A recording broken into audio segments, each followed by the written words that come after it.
मुदखेड तालुक्यात वन विभागाने अवैध गिट्टी क्रेशरवर केली मोठी कारवाई। सविस्तर बातमी अशी की मुदखेड तालुक्यातील मगरे पिंपळकोठा भिजेवाडी रोड येथे वन विभागाच्या जमिनीवर अवैधरित्या मागील अनेक वर्षापासून अवैध गिट्टी क्रेशर चालू होते। त्या क्रेशरवर वन विभागातर्फे सर्वात मोठी कारवाई करण्यात आली आहे। त्यात 2 खडी मशीन, 1 डांबर प्लांट आणि 1 सिमेंट प्लांट आहे। वन खात्याच्या जमिनीवर अवैधरित्या 7 ते 8 एकरमध्ये दगड उत्खनन केले जात होते। त्या अवैध क्रेशरवर व उत्खननावर प्रशासनाने मोठी कारवाई करून पूर्ण साहित्य जप्त केले आहे।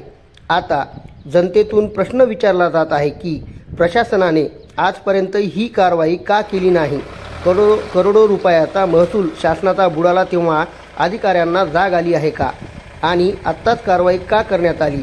या अगोदर वन विभाग, महसूल विभाग यांनी या गोष्टीकडे का दुर्लक्ष केले होते व अवैध गिट्टी क्रेशरवर अधिकाऱ्यांनी एवढी मेहरबानी का दाखवली, असे सामान्य जनतेकडून विचारले जात आहे।